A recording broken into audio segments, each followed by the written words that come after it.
السلام عليكم. اول حاجه مبروك علينا الفوز اللي حققوا المنتخب الوطني، وكنتمناو له مزيد من التالق ان شاء الله، والتاريخ اللي تكتب بالاسم والعالم ديال المغرب، وكل شيء فرح ونشط لدرجات مشى الصوت كاع.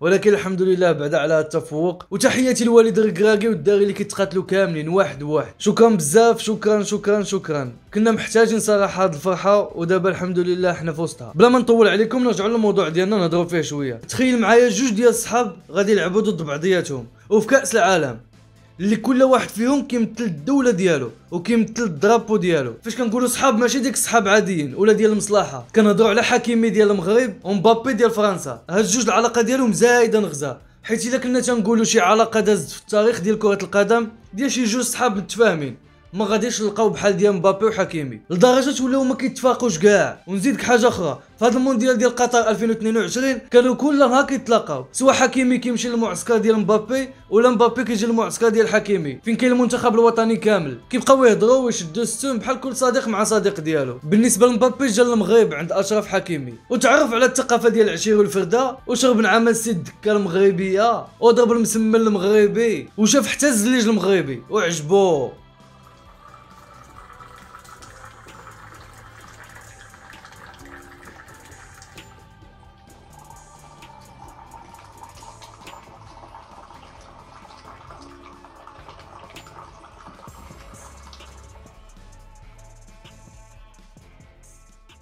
وإلا جينا نهضروا على اللعب مع بعضياتهم غادي نلقاو حكيمي ومبابي خداو احسن ضيوف 2021 بالبلوها في باريس سان جيرمان.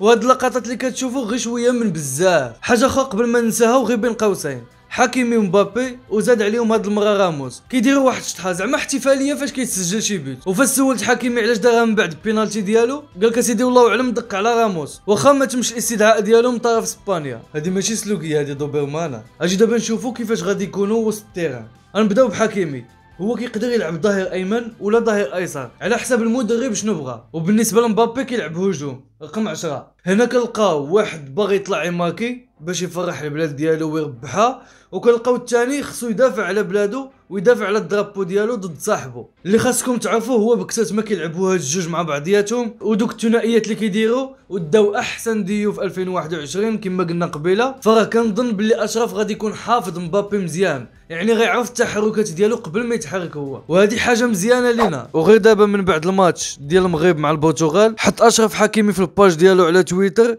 سي يو سون ماي فريند، يعني اراك قريبا صديقي. غاو من هادشي كامل واحد السؤال بغيت ليه جواب، واش هاد الجوج غادي يحطوا الصحبه والعشره ديالهم والصداقه في الجنب اكوتي ويلعبوا كره، ولا غنشوفوا داكشي ديال التعامل والمحنه وسط الماتش؟ بغيتك انت تجاوبني على هاد القضيه في كومونتير. وصلنا للنهايه ديال هاد الفيديو، كنتمناو حظ موفق للاسود ان شاء الله، وما تنساوش ديروا النيه.